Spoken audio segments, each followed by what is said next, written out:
Welcome to Celtic State of Mind. I'm John Dykes and I'm joined by Simon Donnelly and his great friend Jackie McNamara, who is joining us over the telephone. Welcome to the show, Jackie. Cheers. How are you doing? Very well. We're here to speak about a tournament that's taking place in January, which is the Fansbet Star Sixes tournament. Both Simon and Jackie will be playing and representing Scotland in an ex-pros tournament. So we'll have a wee chat about that today. But we're sitting here in Glasgow the morning after Celtic's final Europa League group stage game, where at the 11th hour we managed to progress to the knockout stages. Simon, what did you think about the performance last night? Well, I was actually working at the game and I'd been at the last game with Jackie. Jackie was up for the Leipzig game, which I thought Celtic were terrific that night. Really good performance, if not the best performance of the season. But just from the off last night, I could sense too many players having an off night. Salisbury are a very good team. You could see that almost immediately. And you just get a feeling after 5-10 minutes it was going to be a difficult night for Celtic. You get into the second half at 0-0 and you're thinking, well, you know, if we can hold on here and get the point and go through, that'll be enough. But obviously they get the goal and then Craig makes a mistake on the back of having 2 or 3 really good saves first half. And I'd more or less kind of gave up. You know, I knew Leipzig were up 1-0 and I thought that was it. You know, a disappointing night. And lo and behold, Rosenborg pop up with a goal with 5 minutes to go to take us through. So it ends well, but yeah, there's room for improvement. Mm-hmm. Jackie, what was your thoughts about last night's performance? Yeah, I think I agree with what Simon's saying there. I think with these games, the Leipzig game I went to a few weeks back, I thought, you know, in these games you need everybody on their A game. I thought last night, you know, was maybe four of them weren't at least. You know, that I wasn't really sticking up front with Eduard, and Moravcik wasn't really getting a hold of that either, or Sinclair.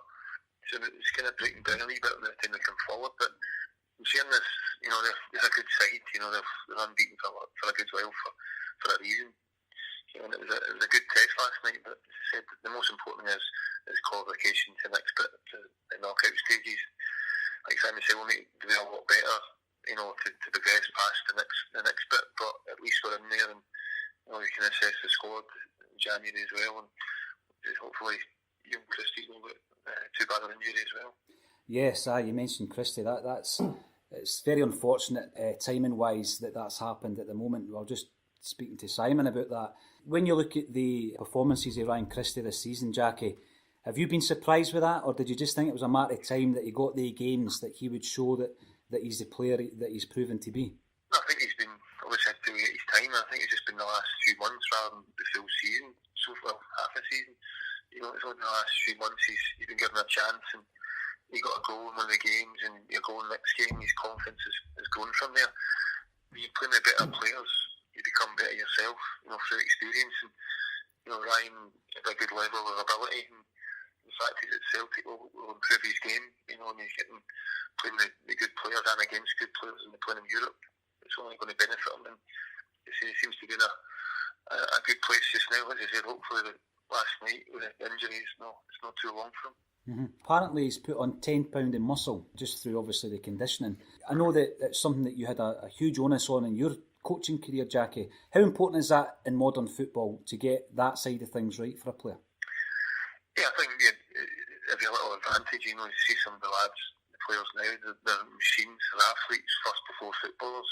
You watch the Scotland England 21s, and it's quite noticeable the difference in the physique and the power and the pace. You know, and when you're playing against when you're playing against the top level, 3 of the top levels obviously in Champions League football, and then international. Europa League comes next. You know, it's different from playing in the Scottish League week in, week out. When you're playing against these guys, you need to raise the levels, and it's not just the ability, but it's also the physicality and the stuff that go with it. Mm-hmm. So it is little bits there that obviously it's changed so much with the strength conditioning and stuff. We were quite big into that when I was managing, and Simon was part of that as well. But we thought you know, it was a massive thing for them, for their legs, to build their legs up. One thing you mentioned there, Jackie, was the Champions League standard being, you know, the elite, if you like. For the last couple of seasons, I've heard a lot of Celtic fans going on about, despite the fact that we were great domestically, Simon, we were a Europa League team. We're not a Champions League team at this moment. We've played in the Europa League this season, and I think, you know, when you look at the standard of the teams that we're playing, are people underestimating that tournament a wee bit? I don't think, you look back to last year's Champions League group with Paris and Bayern Munich, it's hard to compete financially with these teams. They've got the best players in the world. PSG in particular, it's hard to compete. You get yourself there. I think that's success for Celtic at the moment there. The disappointing fact for me was last year when we got a wee chance in the Europa League knockout stage. I thought we'd kind of found a level there in terms of we'd beat Anderlecht 3-0 away from home, and I thought that was the level of team that we were going to play in the Europa League. Now you could argue St Petersburg were maybe Champions League level and we were unfortunate in the draw, but I was hoping that we'd go on a run in that. And as Jackie says there, with that run you get experience at that level and you're playing against the better teams. But that was a disappointment last year for me, and hopefully now that we've kind of got a second bite at it, on the back of the result last night, we can get that into a run this season. Jackie, just coming back to yourself, when you look at the 3 European campaigns under Brendan Rodgers, is this the one where we may well progress to the last 16? I hope so. As I said, obviously, see how it progresses who we come up against, but even going back to I was fortunate enough to be part of Martin's squad that got to the UEFA Cup final in Seville. We get knocked out early in the Champions League qualifier against Basel. And were they better than us? No, they weren't better than us, but at that time, it was qualifiers, the league was just starting. You're not properly ready to go and play these games, in terms of the season starting. So, we went on to show what a good side we were that year. We've beaten Liverpool's and Celtic Amigos, all the teams that would be up to get to the final, both Easters. So, at the start of the season, I don't think that AEK Athens were better than Celtic over the 2 games. There was just a couple of lapses of concentration and a bit of inexperience that cost us the qualification at the Champions League games. So, obviously, this is the next bit. There's some big teams left in it, as we know. But I think it's good to still be in Europe after Christmas. They have the winter break here, and they'll get some sunshine. I generally think that's a fantastic thing. It helped us in 2003 before we went on to get to the final. Seville, just recharging the batteries, seeing the sun for a while. It helps. Absolutely. I mean, you mentioned the knockout from Athens. Simon, if you look at this season, Celtic have not had their troubles to seek. It's interesting now that we seem to be on a good bit of form. We obviously can't forget that we had the Boyata situation in Athens. Yeah. There was the issue with the signing or non-signing of certain players. With regards to that, are we able to, in January, do you think maybe sign 2 or 3 individuals? And if so, where are you looking to strengthen if you're Brendan Rodgers? If you're looking at that from a coach's perspective, where do we need to strengthen to try and push on to maybe the last 16 of the tournament? I think you're always looking to bring players in. I think at a club at Celtic's size, you're always looking for players. Jack will tell you that every year that you thought we'd established ourselves in the team, whether it was Tommy Burns or Wim Jansen or whoever it was at the time, we'd go and bring other top-notch players in. And it raised your game because you're playing alongside better players in training. You don't want to lose your place in the team. So I think it's for Celtic, they have to go and get 1 or 2. I think the Lee's situation just now and Edward up top, I know they played Forest further up in the second half last night, and I think James, at the top of his form now, could play up there, but maybe a striker, and I would look at right back again as well. I know Lustig came off early last night. They've played Ayer in there, he's not a right back. So maybe those 2 positions for me that they would look at, to strengthen it and just gives everybody else a lift there as well. If you get 1 or 2 quality players in, it just lifts the whole club. Absolutely. Jackie, would you agree with that in terms of a new striker and right back perhaps? Yeah, obviously what's happened to Lee, obviously dropped out the team and put him back in, hopefully, as you said, it's a speedy recovery. So I think last night, had we had Lee there or another striker available, he would have put him on. It was Edouard's best game. So he needs competition. Everybody needs competition in the team to keep them on their toes and somebody's want to take your jersey. So I think we'll be able to play so look at it as a striker, a right back. We had cover there with Gamboa, but obviously he's not really settled in properly at Celtic. The centre halves, depending on what happens in January window as well. But I've been, with Boyata and stuff, he's missing just now, but we seem to have enough cover there. So I think the main ones would probably be a striker and a right back. Mm-hmm. I mean, you both mentioned Edouard. Simon, going back to yourself, sometimes you forget he's only 20. Probably because I'm thinking that when you're talking there, I'm thinking that he's just a young boy, and when he first came in, I've covered the games last year, obviously working at the club, and I thought really raw at the beginning, at times wasn't entirely sure he knew what he was doing with the ball. I thought he came to the fore at the turn of the year. The games against Rangers really stood up and was counted, particularly the game at Celtic Park. And he's kind of been a wee bit hot and cold this season. He's still got a good goal return. I think at 20 he's got his whole career ahead of him. Brendan works with him day in, day out, knows what he's capable of, hence, buying him for such a huge fee.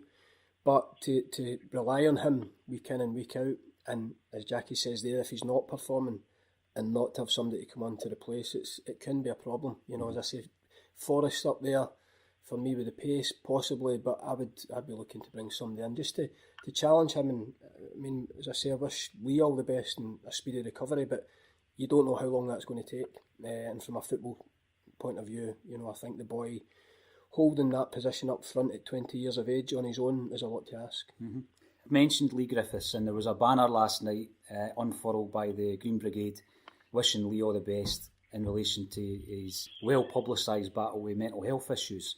I mean, going back to just a few years ago when both of you were involved in the game as managers, coaches, etc. Jackie, do you think that we are now at a stage in modern football where we are well enough educated in relation to mental health that we can deal with that and we can offer the support that's required? I would hope so. You said it's changed so much since you were playing.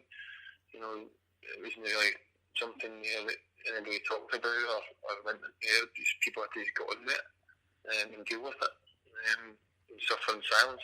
Obviously, what's happening with Lee is you want to give the support.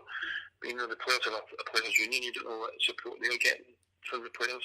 They're relying on the clubs to look after their players and look for signs that something wrong.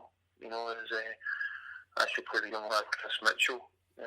Sadly took his own life and he's played at Falkirk with him. Nice lad. And I think sometimes what people understand the difficult thing when you're a football player, when you come to terms when you stop playing, you're still relatively young and it's something you love doing, but you can't get that buzz back of going in front of full crowds or playing on a Saturday and training every day, and suddenly it stops in your mid-30s. And it is difficult to come to terms with. The top players will have different money, but as I said, when we ever get something to games to play in or the Star Sixes coming up for us, it's a wee chance, a wee buzz again to put the boots on or and get playing, because it's something we love doing, and it's the hardest thing ever, to come to terms with it, that you can't do it anymore. Mm-hmm.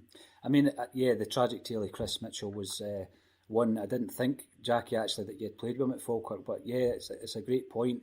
A young lad who probably found it difficult to adapt to civilian life again after being a footballer and all the highs that gives you as a player. Simon, Jackie's mentioned January's event where you'll be pulling the boots on again for Scotland. Yeah. How does a 44-year-old man keep fit for such an event like that? Thanks for reminding me of my age. I'm lucky enough that I play in a group of 6-a-sides twice a week, and I've always tried to keep myself relatively fit since Jackie retired me. I need to get that in before he gets it in.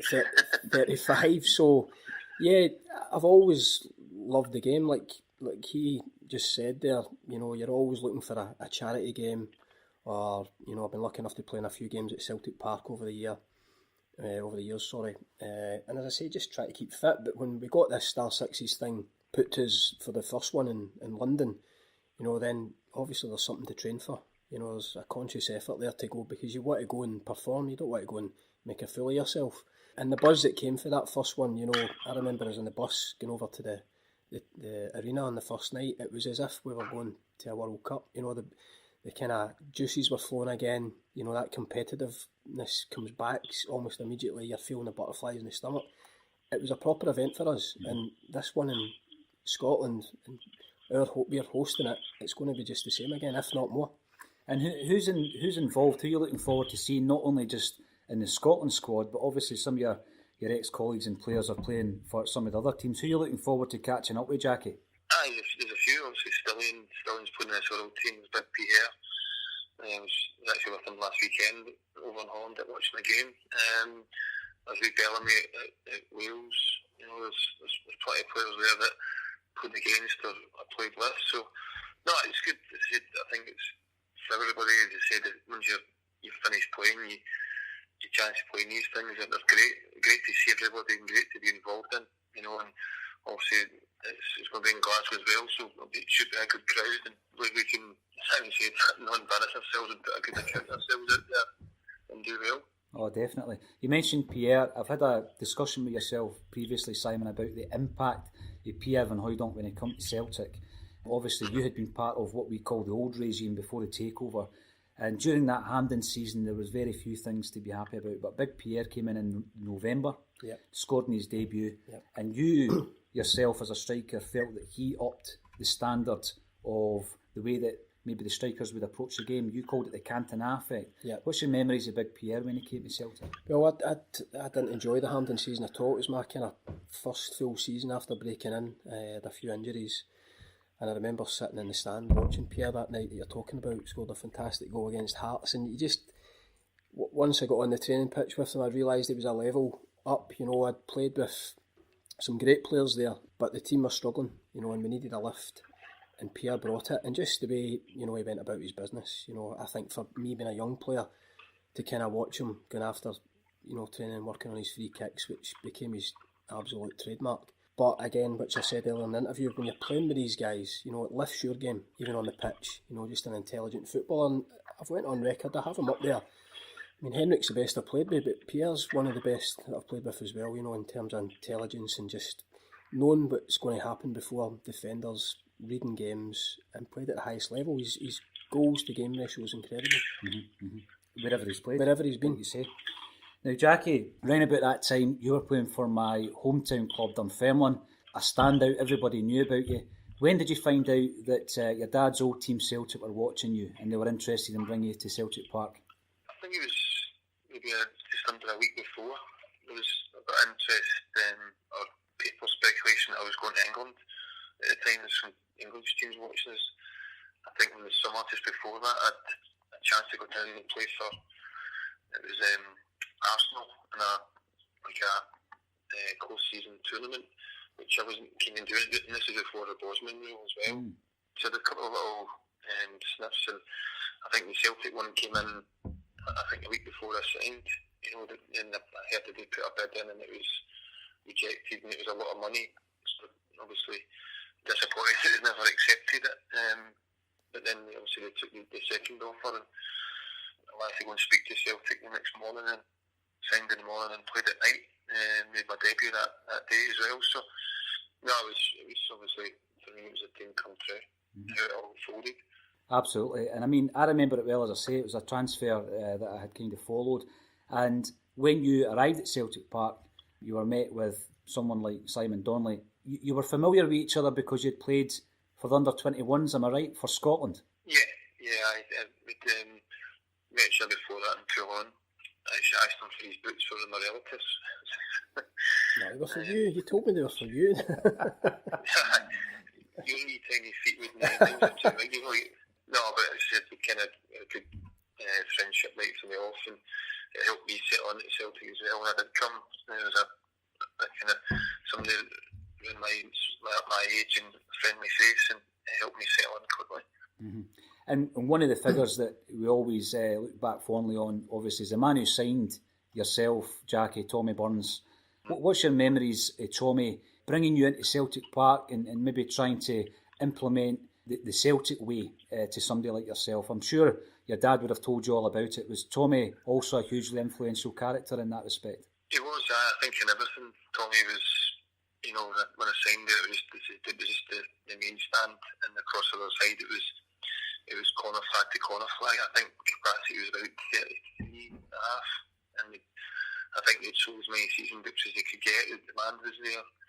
And he was telling obviously how the stadium was going to be done, and it's going to be 60,000 people here. And, he was a big part of that, how it started up and what he believed in. And I think his demands, and as you said, the Celtic way, every day his demands were there. The training, the way you play, everything had to be the best. Your passing drills, everything. And I think it's something obviously we try to ourselves implement with the management ourselves to try and keep the standards up. Mm-hmm. But he was a big, massive influence. But more importantly, he was a top person. He done so much for me off the park as well as on it. Mm-hmm. And a big thing that Tommy Burns introduced at Celtic was signing overseas players. It's something that we didn't do a great deal of, and I know that when Simon signed, Rudi Vata probably was one of the only foreign guys that was in the squad. Van Hooijdonk came along, and then we had the Three Amigos. So from an offensive type player, Simon, to play alongside Di Canio and Cadet and also Andreas Tom. Yeah. I mean, did they have the same kind of effect as Van Hooijdonk? Aye, different ways. They were all different players, but top players within their own right. Rangers were dominant at the time, so when we get these guys or guys of this calibre coming in, it lifts everybody around about the club. You think, we can go and compete here. Cadet, an out-and-out finisher, but good runs, for somebody who plays slightly deeper, it made my job easier just to slip him in with the runs he made. Andy was explosive, fantastic shot on him, and Di Canio was just Di Canio, a bag of tricks, fantastic ability. But they all brought something different to the team, but it definitely, as a team, it brought belief that we could go and compete with Rangers. And it's the infamous one, where we go the league with one defeat, any other season that wins the league. And that's kind of one of the regrets, because TB brought the guys in, he had us playing fantastic football. It's one of my favourite seasons, and we just missed out. Too many draws. Mm-hmm.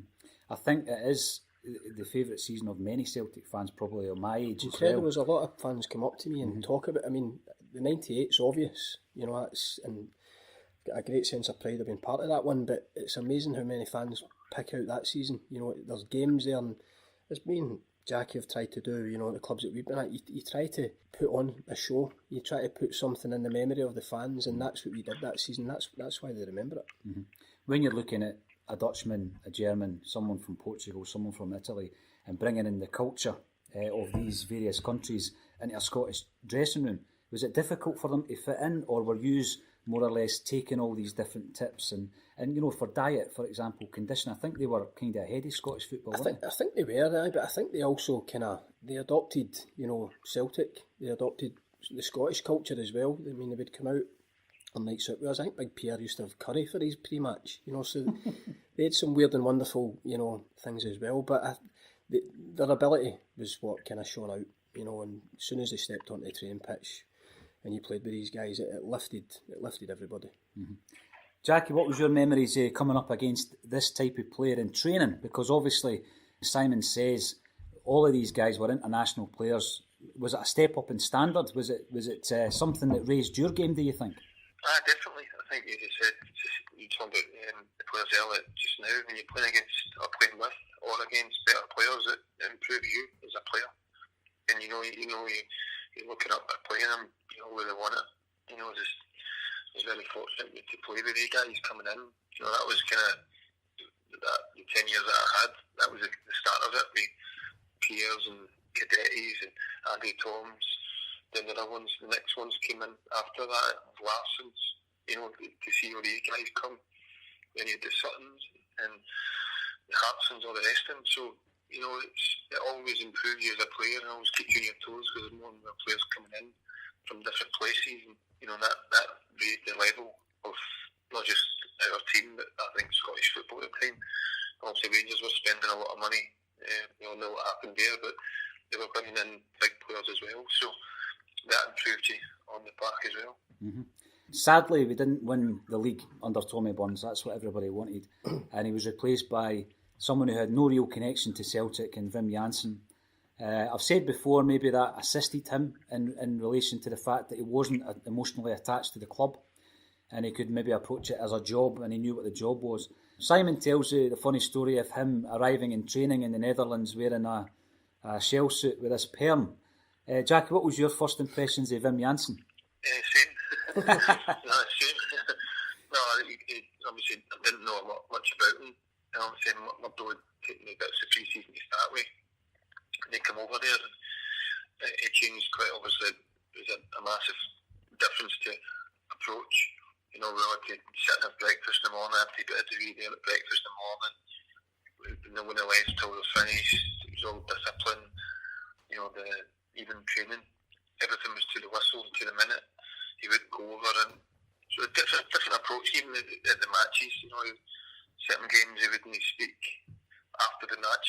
He'd wait, just rather than being any confrontation or anything. So it was a different setup altogether. But again, personally, it was I enjoyed working with him as well. Coming in, I thought he was very quiet but very, very intelligent. He was always testing people and trying to get the best out of them. Mm-hmm. Did any of the domestic guys struggle with the changes? You're talking about the discipline and big changes maybe from the previous regime. Was it easy for you to adapt, Jackie? No, with certain things. I think that's probably why, because there wasn't. I think with Tommy, you knew where you stood. From the word go and what he was thinking, because he would tell you. With him, he just sit back and maybe he wouldn't be playing. I think that would be contributed to the start. When Tosh headbutted Henrik. I think that was it was kind of building up because nobody knew, what he was thinking or what he was doing or who was in the plan. He weren't involved. Mm. But again, it helped the squad come together. Certain wee bits that he done. Like you said, maybe he wasn't a Celtic person coming in that didn't understand the whole 10-0 thing and didn't feel the same pressure, but he still was determined to win. Mm-hmm. Sid, would you agree with that regarding the Tosh McKinley incident? Obviously, he's headbutted someone who became an icon at Celtic, but in a strange way, it brought the squad together. It did.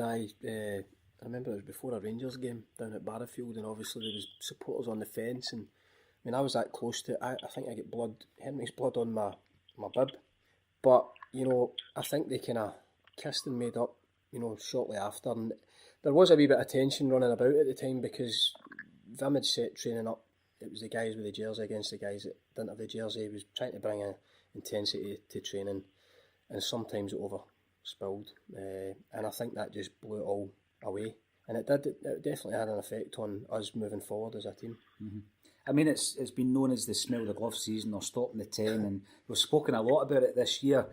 Simon, did you think having stopped the domination of Rangers domestically that you could have cracked on and maybe made a dent in Europe the following season, or was there always this feeling hanging around that Vim was only in for that one campaign? No, there was never that feeling until we went to Portugal at the end of that season. It was a game we were obliged to play through the George Cadet signing in Sporting Lisbon. And the first, Jackie might remember better than me, but the first I remember was we were getting called into one of the hotel rooms, to have the news brought to us.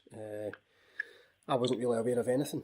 I've spoke to Murdo McLeod since, and there was obviously stuff underlying, which seems incredible towards the end of a really important season. It was underlying. He'll know more about it than myself, but no, it was first brought to me when we were on that trip. And looking back at it now, it's incredible because it's such an important season in the history of the club.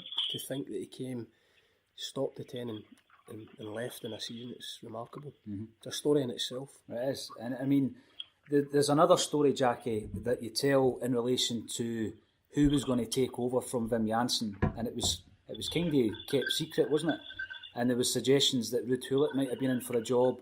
I think Gus Hiddink. Yeah, I think that was the media speculation. Yeah. Did you try and make efforts yourself to find out by phoning Fergus McCann on his mobile? No, I wasn't phoning Fergus. I was phoning. It was the guy Jamie Church, who was like the security guy. Right. He's a top bloke, and he used to pick him up at the airport. So we were in the physio's room, and I'd phoned them from there, with the boys listening in, because we'd heard it was a toilet. And so I could have been sacked that day with Ferguson. Not repeat obviously what was said, but I think he was under a bit of pressure to get Dr. Joe to Glasgow. I think they met in Edinburgh, put away from the paparazzi at the time, or the media. And obviously I maybe phoned at a bad time. But you never found out it was you that was phoning? No, well, I ended up staying another few years at Celtic, so I couldn't have found it. Now, Ruud Gullit would have been certainly a big name to bring in. We brought in Dr. Joe Joe Venglos had been the manager of Sporting Lisbon when we beat them famously 5-0 at Celtic Park. He'd managed at a World Cup. He knew Lubo Moravcik. What did he bring to the club, Simon, that was a wee bit different from Wim Jansen before him? He had some weird and wonderful methods in training. You remember us running about, Jake, holding our breath in training. I'm not sure what he was trying to get out of that, but I remember all the boys, it was like we were like schoolboys, kidding on, we were holding our breath, but we weren't really holding our breath. But no, I think that anybody looking back at that period will look back to, what he brought in Lubo. And we're talking about all these players that came and lifted your game. This guy came in and never had heard of him, and got stick in the press.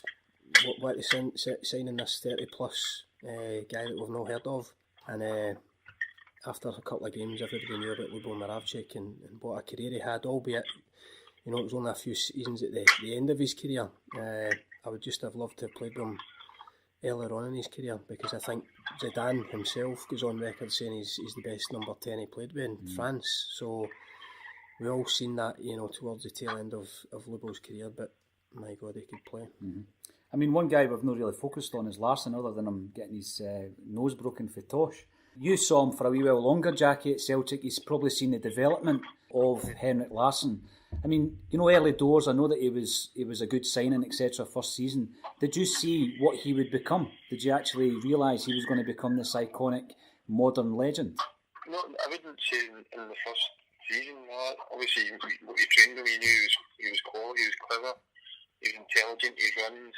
And the goals that he scored, he was always in the run. He met headers he scored because his movement was so good. As a full-back, he knew where he'd be as well to link up. He's intelligent, but I think his drive and determination more than anything. I think he just got better and better and better. I remember speaking to Dan Fletcher away in Scotland trip when he was at Man U at the time after he'd been at Barcelona. I think him would have been about 35 at the time, possibly. Yeah. And Dan Fletcher was talking about his movement, how good his movement was compared to, what he'd been playing with. And he'd obviously playing with some great players there at Man U. So, but he was telling us stuff that we knew. Obviously, when he's playing in Scotland, people don't really take notice of it. But he goes to Barcelona after Celtic and then to Man U. But we knew what he was and how he was and the ability he had and how much he got better and better as he got older. What a year it was for both yourself, Simon, and you, Jackie. 1998, stopping the 10, and then you've got the World Cup finals to look forward to. The last time we actually qualified 20 years ago. Now that squad, when you look at it, it was the nucleus of that squad were Celtic players. Yeah. Do you think that McLeish, now looking at the players he has at his disposal, he should basically play your 5 or 6 players? I mean, you look at McGregor, surely he should be the first name on the team sheet for Scotland. Yep, totally, I agree. And I think towards the end of the last campaign, or halfway through the last campaign, I think Gordon Strachan realised that as well. And he's brought in 5 or 6. I think Scott Brown was still involved, and we just missed out. But that influx of Celtic players and the success and the winning mentality that they had definitely helped the Scotland squad. And you look at them now, you look at the ones that are there: Forrest, McGregor, Tierney. Christie's fought himself into the fold. Lee, when he's on form, for me, is Scotland's best striker. So I think that's the way forward. And people can accuse you of being biased, but that is a nucleus of a winning team there. You add to that your Andy Robertsons and the other ones coming through. I think we've got a decent chance of doing something in the next campaign. I mean, you mentioned Robertson. Jackie, I've discussed Robertson's rise with yourself before, spotting him at Queen's Park, bringing him to Dundee United. And the big dilemma is always, where do you play him in respect of Kieran Tierney being in the squad? From an uneducated point of view, just as a punter, do you not just play the two of them on the left, one of them maybe a wee bit further up? I know you said, I think we tried that, and he had one left centre half and then one left wing back, which is slightly different. You could play one in front of the other, the left back and left midfield, and just changing each other all the time, working together. I don't see why that couldn't work. But again, what Simon's saying there with the playing the lads that are at Celtic, it's not because it's Celtic, it's because they're used to winning. The mentality is different. With Scotland, we struggled with games that the expectation has been put on them, like under Gordon, it was the Georgia game away from home that cost us the chance to qualify for the last ones. You look at there, and what's helped Alex in the last games is playing Celtic players. Yeah. Because they're used to it. They're used to the pressure. You get about abilities there. Other players have different abilities, but dealing with the mentality of the pressure that comes with playing with Celtic and winning, and playing in European games like last night, the mentality of that, and that's something a lot of the boys when they go maybe down south, it's not a big shock or it's not a crisis that it is for the Celtic lads to lose a game or draw a game, in England. But it's something I found difficult when it went down to Wolverhampton. You draw a game, for me it was like losing 2 points. Yeah. Points dropped. But the mentality of it is different. And that's something that Alex should use, and it's helped him in the last game. Mm-hmm, mm-hmm. Yeah, so the winning mentality. Just before we move back onto the Star Sixes tournament that you'll both be involved in, looking at the game last Saturday against Kilmarnock, we come up against a team who were at the top of the league, and we basically wiped the floor with them 5-1. I mean, the first half performance, Simon, was one of the best I've seen since Brendan Rodgers took over. Realistically, do Celtic have a challenger, and if so, this season, who do you think it is? Well, funnily enough, after that game, I went on record as thinking Kilmarnock could quite easily be second. And my reason behind it is I don't think anybody else is... I know Celtic got off to a less impressive start than last season, and that's why, I mean, albeit we're sitting at the top of the table, we've not got the points gap, but I think Kilmarnock have shown, in the period up until now, why can't they go for second? I don't think anybody can rival Celtic this year. I know there's been a lot of noise for Rangers, but there's too much ability and too much strength and depth with Celtic. I think they'll strengthen again in January.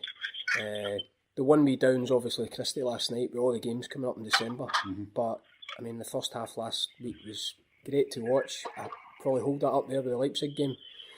Get the early goal, which changes everything. Kilmarnock come to try and frustrate, but Forrest gets a goal after 2 minutes, which me and Jackie have played in games like that. As soon as you get an early goal, it changes everything for the opponents. So they've got to come out a little bit. It changes their whole mentality, and that in itself opens up opportunities for Celtic. But I thought they were first class, and I don't see anybody halting it. I think the only thing that can stop it is Celtic. We started the season for whatever reason, maybe victims of the high standard for last season. But since the St Johnstone games, the one in the Cup and then winning 6, there's been a couple of blips, but the form's been really good. We're scoring a lot of goals, and I don't see it stopping. Would you subscribe to that, Jackie? Do you think Kilmarnock realistically could be the closest challengers this season? I don't think so. I think they've done well to get where they are. I think the slowish start, they won a number of games there, and giving confidence in that. Obviously, playing that plastic pitch helps them. It's no great for me. We should never bear that in the Premier League, any of the clubs in this day and age. But it definitely is an advantage for them, and helps them up there. But you can only see Celtic going on now and coming in the league this year. So Rangers, your players are not used to the demands and the mentality of winning games. But Celtic boys are used to it. They've lived with the pressure in the last few years, the demands of it, and they can recover from the Thursday game to the Sunday they've shown. And last week they said they just stepped the levels up, and sometimes you need that, just that little kind of jolt, if you like, that it's not in the bag. One last question. In my time watching Celtic, what is now called a bromance was probably Jackie and Sid. We've since had Paddy Roberts and Kieran Tierney. Back in the day it was Jinky and Bobby Lennox. And you two guys are going to resurrect that by playing for Scotland in January. So who are you going to be playing alongside for the Scotland team, and where can we come and watch you play, and when's it happening? It's the 4th, 5th and 6th of January, so just after New Year at the Hydro in Glasgow. The Scotland team, Jackie will keep me right, is obviously myself, Jackie, Big Rab, Douglas in goals. Barry Ferguson's our captain. I've got James McFadden, Lee McCulloch, Stephen McManus, Don Hutchison, Mark Butchell. Who have I missed out, Jake? Charlie Miller? Charlie Miller, yeah. I think that's 10. Yep. So I think we're looking good. We're all in training. I think we're meeting up next week for another training session together. hopefully it's just a training session and we don't go into the Christmas festivities afterwards. But yeah, I think we're looking good. You know, got a couple of different ones from the last time out, a few younger ones, and you know, I fancy us for it. I've went on record. I've put us right under pressure. I think we can get to the final. Would you agree with that, Jackie? I don't see why not. Yeah, I think you said we obviously know what to expect this time from the last time. You know, the first game we went out and we done really well against Mexico. The second game we got trounced on for Spain, which most people did, to be fair. But the England game, I thought we were very unlucky, and the usual dodgy referee down there cost us. But it was great fun. I absolutely loved playing it, and really looking forward to this one as well. So the fact that we know what we're getting ourselves into and what to expect will help us. Absolutely. And what we'll do is we'll put the link up on the Celtic State of Mind Twitter page with regards to where to get tickets. But thank you both, Simon and Jackie, for appearing on a Celtic State of Mind today, and all the best for January. Cheers. All right. Thanks, Jackie. Thank you. Fansbet are a new online bookmaker who promise to share 50% of their net profits from tagged accounts for causes that matter the most to fans. The business is about fans and run by match-going supporters, and we at a Celtic State of Mind are delighted to be partnered with them. If having a bet is already part of your match day and something you enjoy doing on football, racing or any sport, then you can download the Fansbet app to sign up. If you do so, then please select Celtic as your club and a Celtic State of Mind, and you'll be making a contribution to keeping your podcast going and supporting other Celtic causes. They've already helped to make a difference to the fan community by contributing to fanzines, supporter trusts, branches with travel costs, and they were also part of the first safe standing installation in England at Shrewsbury Town. You can visit blog.fansbet.com to read more about that on their Giving Back page. All of our podcasts, articles and videos can now be found on intocreative.co.uk. This site encapsulates our love of Celtic, music, books, film, politics and much more. Pay us a visit, check out our shop for merchandise and contribute your working ideas to the site. As always, thank you all for listening. Join us again next week where we will have another guest with a Celtic State of Mind.